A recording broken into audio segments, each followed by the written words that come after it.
저희 아들이 지금 이제 초등학교 5학년인데 이제 뭐 딸도 이제 3학년이고 아빠가 변호사인 걸 알고 있어요. 알고 있어가지고 나중에 자기도 구체적인 어떤 일을 하는지는 모르지만 뭐 옆에서 그래도 뭐 아빠가 변호사다 뭐 이렇게 얘기를 하니까 자기도 뭐 변호사를 하고 싶다 나중에 크면 이렇게 얘기를 하는데 요즘 뭐 뿐만 아니라 뭐 변호사를 이제 직업으로 해야겠다 이렇게 생각하시는 분들이 뭐 종종 있는 것 같아요. 있는 것 같은데 변호사를 뭐 하시는 분들 이런 분들에 대해서 과연 이 업종이 어떻고 그다음에 지금 현재 상황이 어떻게 돌아가는지 이러한 부분에 대해서 한번 이야기를 나눠봤으면 좋겠어요. 네.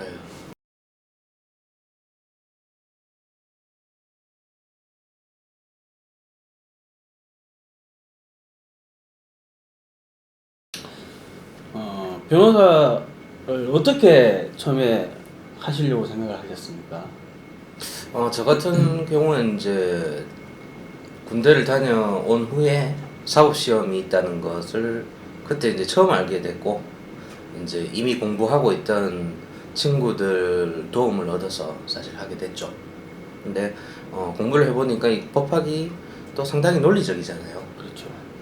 법학이 공부할 땐 참 수학처럼 재밌어요. 그래서 그 법학의 논리에 좀 빠져들어서 공부는 참 재밌게 했었죠. 근데 막상 또 시험에 합격하는 문제는 공부하는 거와는 다르더라고요. 그래서 좀 고생을 많이 했었죠. 배 변호사는 원래 법학과 출신이잖아요. 그렇습니다. 네. 그래서 뭐 당연하게 그냥 준비를 했겠네요. 전혀 그렇지 않고요.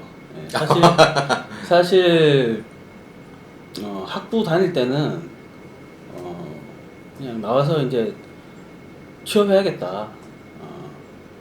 사실 법학부 다니는 사람들 들어갈 때 법학부 가는 사람 중에 고등학교 졸업하고 나중에 이제 어디 가든 취업이 잘 된다 이런 이유로 사실 가는 사람들도 많아요. 되게 뭐 굳이 이쪽에 법 쪽에서 참 영문과 나오셨잖아요. 네, 맞아요. 네, 저는 이쪽은 이쪽 법학과는 이제 뭐 어디든 뭐 국가기관의 공무원 같은 걸 하기도 좋고 왜냐면 시험 칠 때도 다 연관이 있고 뭐 다른 일반 회사에서도 뭐 이렇게 다른 과에 비해서는 조금 우대를 해주는 분위기였기 때문에 취업적인 측면에서 사실 메리트가 있다고 해서 사실 간 거고 사실 뭐 아무래도 실용적인 학문이니까 법학이 뭐 사실 전혀 생각이 네, 없었어요. 네. 생각이 없었는데 학교를 다니고 이제 뭐 수업을 듣고 이렇게 하다가 뭐 굳이 법학 공부를 하는데 그래도 시험은 한번 쳐보고 이제 도전을 한번 해봐야 되지 않겠냐는 생각으로 했던 게 결국에는 뭐 지금까지 온 것 같습니다. 그럼 뭐 아까 그 배 변호사는 아들이 변호사를 하고 싶다고 하는데 어떻게 시키고 싶어요?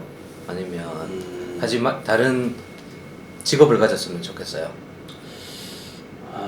사실 우리가 변호사가 될 준비를 하고 변호사로 활동하고 있는 이제 지금 시기에서는 사실 뭐 전문직이고 좋은 직업인 것 같긴 해요.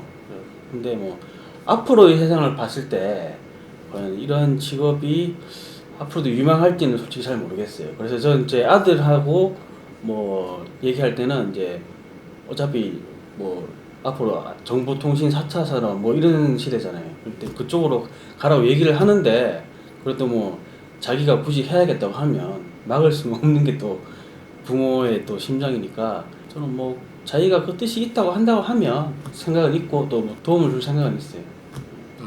그러면 변호사업에 대해서는 긍정적으로 생각하고 계시네요.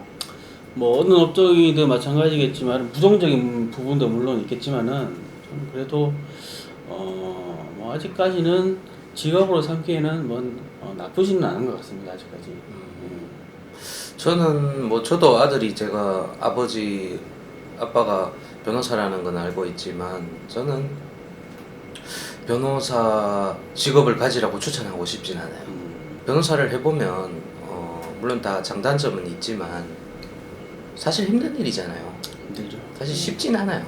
아무래도 분쟁에 개입해야 되는 것이고, 그럼 분쟁의 과정 중에 있는 사람들이 뭐 아주 정상적이진 않죠.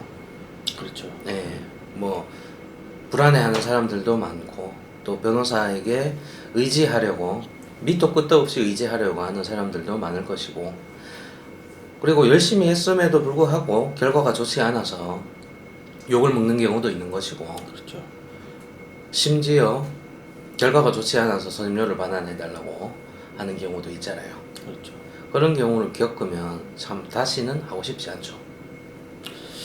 사실 업을 하면서도 보면 우리가 개인적으로는 그 사람과 어떤 특별한 사실 관계가 있는 건 아니고 이제 법률적인 문제에 엮여서 우리가 이제 대리인으로 이제 쉽게 말해 대신해서 변호를 해주거나 아니면 소송을 해주거나 하는 사람들인데, 물론 이제 돈을 받고 하는 일이긴 하지만 남의 분쟁의 과정에서 중간에 끼어가지고 뭐 나쁜 일, 대부분 다 나쁜 일이에요. 사실 소송으로 뭐 돈을 떼었다거나 다른 사람을 뭐 때렸다거나 이런 부분에 나쁜 일에 사실 엮이는 부분이기 때문에 사실 정신적인 스트레스가 사실 좀 많은 것 같아요. 네. 정신적인 스트레스가 사실 많고, 아까 말씀하셨듯이 이제 우리는 어쨌든 뭐 수사기관이 됐든 법원이 됐든 판단을 받아야 되는 입장이니까 항상 그렇잖아요. 우리 선고기일 앞중되면 이 사건에 선고가 있으면 이제 어떻게 나올지.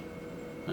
민사 사건 같은 경우에는 뭐 돈을 달라고 청구를 했는데 이게 지면 또 어떻게 할지. 예를 들어서 특히 형사 사건 같은 경우에는 뭐 구속이 되면 이걸 과연 어떻게 해야 될지 이런 부분이 있어서 사실 평소에도 이제 계속 뭐라 그럴까 거기에서 쉴 때도 사실 쉬는 게 아니잖아요. 계속 그 생각을 해야 되고 그런 부분이 사실 직업으로서는 조금 고충이 있긴 해요 보니까. 예, 맞습니다. 뭐 다른 직업도 사실은 뭐 힘든 얘기 하자면 이제 끝도 없겠지만, 그렇죠. 저는 이제 변호사를 하고자 하는 분들이 있다면 꼭 해주고 싶은 말은 일종의 또는 약간의 사명감이 있어야 한다. 이제 단순히 돈만 바라고 하기는 참 쉬운 직업이 아니다. 그럼 오래 못 버티겠죠. 사실 변호사가 요즘에 돈을 아주 많이 벌 수 있는 시대는 아니잖아요. 지났다고 봐야죠 이제. 네. 뭐 우리끼리는 흔히 조금 편한 월급쟁이다 이런 말을 변호사들끼리는 많이 합니다. 그래서 돈을 많이 벌고 싶어서 변호사를 하고자 한다면 다른 직업 찾으시는 거를 저는 추천을 드리고, 다만 변호사라는 직업이 멋져 보이고 법학이라는 공부가 이제 재밌고 그런 분들이 변호사를 하고자 한다면 선배든 이를 통해서 실제 변호사가 하고 있는 일들을 한번 접해보고 거기서 어떤 고충들이 생기는지 또 충분히 한번 들어보고 선택하는 것도 방법이라고 생각을 해요. 그 예전에 선배 우리가 연배가 많은 선배 변호사들도 뭐 말씀을 종종 하셨는데 일부를 제외하고 변호사는 뭐 큰 돈은 못 번다. 변호사 업만으로는 큰 돈을 벌 수는 없지만 그래도 뭐 굶어 죽지는 않는다. 딱 그게 맞는 말인 것 같아요. 사회로 치면 편한 월급쟁이라고 말씀하셨는데 뭐 어쨌든 뭐 좀 출퇴근 같은 경우에 편하고 뭐 어디 소속돼 있는 고용 변호사가 아니라고 한다면은 자기가 뭐 스케줄은 자기 마음대로 할 수 있고 쉽게 말해 자기 일할 때 할 수 있고 뭐 오늘은 뭐 피곤해서 쉬겠다 그러면 쉬고 뭐 주말에 나와서 해야 되는 부분이 있고 뭐 그런 부분은 사실 직업으로서 좋은 면이 있죠. 자유롭다는 면은 분명히 있는 것 같아요. 물론 주변에 보면 변호사로 돈을 많이 버시는 분들도 있어요. 뭐 1년에 20억을 벌었다 30억을 벌었다 그런 분들도 분명히 있습니다. 물론 이제 그건 사건과 관련한 금액이 아주 큰 어떤 그런 민사소송이거나 또는 뭐 형사소송이라도 재산범죄 같은 경우에 뭐 수백억 횡령 사건이라든지 이런 사건들 같은 경우에는 이제 당연히 그 당사자 입장에서는 얻을 수 있는 이익이 있으니까 변호사한테 꽤 큰 돈을 쓰겠죠. 그래서 물론 큰 돈을 벌 수 있는 기회가 없는 건 아닙니다. 하지만 그건 어디까지나 꾸준하지는 않는 것 같아요. 벌 수 있는 기회는 그렇죠. 기회는 네. 있는데 정말 그 기회가 네. 거의 일부의 변호사 네. 또 정말 운이 좋으면 그렇게 네. 올 수 있는 기회고 아니 뭐 그렇게 하기가 정말 쉽지는 않죠. 근데 제가 알기로는 배 변호사도 돈을 많이 버시는 걸로 알고 있는데 아 그렇습니까? 그래서 아들에게 추천을 해 주려고 하는 건 아니에요? 아 예전에 지금은 이제 이 회사에서 이 변호사님하고 같이 이제 운영을 하고 있는 입장이지만은 예전에 이제 이제 변호사가 됐을 때는 다른 회사에 소속돼서 월급 페이 변호사라고 하죠. 예, 소속 변호사로 이제 활동을 하기도 했고 이제 뭐 모 금융권에서 사내 변호사도 이제 몇 년 이제 활동을 하기도 했는데 물론 이제 변호사가 부침이 있어요. 월에 따라서 뭐 솔직히 말해서 월에 따라서 얼마가 되는 부침이 있지만은 전체적으로 따지고 보면 그래도 이제 쉽게 말해서 월급쟁이 할 때보다는 조금 더 이제 괜찮은 것 같고 또 이제 결정적으로는 이제 얽매이지 않아도 되니까 그런 부분은 사실 좋은 것 같아요. 배 변호사께서 돌려서 말씀을 하시는 것 같은데 얼마 전에 새 차로 바꿨잖아요. 그렇습니다. 돈을 많이 버신 것 같은데요. 하여튼 말을 하다 보니 이제 돈 얘기로 갔지만 네. 물론 또 요즘에는 이제 직업을 찾는 데 있어서 사실 돈이 상당히 중요하잖아요. 왜냐면 아주 어차피 중요하죠. 직업의 기능이 생계 유지 기능이고 하지만 저 같은 경우에는 어떤 직업이든 열심히 하면 생계 유지가 됩니다. 그 생계 유지가 안 되는 직업이 별로 없다고 생각을 합니다. 저는. 그래서 저는 직업의 기능 중에서는 어떤 자아실현 기능이 있잖아요. 우리가 어릴 때 배웠던 직업에 그 자아실현을 조금 더 직업에서 찾는 것이 의미가 있다고 생각하는 관점에서 본다고 하면 어때요? 변호사라는 직업이 본인의 자아를 실현하고 있습니까? 변호사로서 자아실현이라고 한다고 하면 제가 생각할 때는 물론 수임을 해서 뭐 수임료가 크든 아니면 성공보수가 얼마가 됐든 뭐 그런 부분도 당연히 중요해요. 왜냐면 사람이 살아야 되니까 생계를 유지해야 되니까 그런 부분도 중요한데 사건을 하다 보면 그런 경우가 있잖아요. 이게 뭐 금액에 상관없이 내가 받은 금액에 상관없이 이거는 꼭 내가 이겨야겠다. 이 사람은 정말 억울하니까 무죄를 만들어줘야겠다. 이런 사건이 분명히 있거든요. 하다 보면은 그런 사건에서 이제 뭐 결과가 좋은 경우에는 어쨌든 뭐 큰 재산을 잃을 수 있는 사람을 이제 그걸 지켜줬거나 아니면 억울하게 이제 구속될 수 있는 사람을 이제 자유로운 몸으로 이제 풀어줄 수 있는 상황이 됐으니까 그런 부분에서는 사실 직업적으로 이제 이게 정말 잘했구나 이런 생각이 들 때가 분명히 있죠. 예. 아주 좋은 변호사시네요. 그렇습니다. 저도 자아실현적인 측면에서는 변호사라는 직업이 괜찮은 직업이라고 생각을 합니다. 왜냐하면 아무래도 변호사라는 직업이 법을 다루다 보니까 또 뭐 법이 국회에서 입법을 하고 결국 집행은 행정부에서 하고 판단은 사법부에서 하겠지만 법이란 것이 결국 사람들 간의 룰, 어떤 서로 지켜야 되는 룰. 그럼 그 룰에는 결국은 사람들이 보편적으로 인정하는 그 가치, 그런 게 다 결국엔 법에 반영이 되는 것이잖아요. 그래서 그런 가치를 수호하기도 하고, 때로는 그 가치가 잘못됐다라고 항변을 할 수도 있고, 또 그렇게 말을 할 수 있는 직업은 많지 않은 것 같아요. 그렇죠. 네. 예. 그래서 그런 부분이 어떻게 보면 사람들을 대변해서 어떤 그런 가치를 호소하는 측면에서는 분명히 자아를 실현하는 부분이 많다고 생각을 하고 단순히 경제적인 관점보다는 어떤 사회적인 어떤 본인의 의견이라든지 그런 필요하고 싶은 분들은 사실 변호사라는 직업이 참 괜찮다고 저는 생각을 해요. 제가 알기로는 이제 뭐 특별한 경우를 제외하고는 다른 사람을 대신하는 일이거든요. 사실 우리는 법률적으로도 대리를 하지만은 다른 부분에 대해서 딴 사람을 대신해서 할 수 있는 일이 변호사인 것 같아요. 제가 볼 때는. 예를 들어서 뭐 브로커라고 하죠. 나쁜 의미로 브로커로 처벌되는 경우가 많잖아요. 자격이 없는 사람이. 근데 변호사는 제가 볼 때는 어떤 일이든지 다른 사람을 위해서 대신해서 할 수 있는, 사실 그 부분이 그냥 직업적인 가장 큰 매력이라고 생각해요.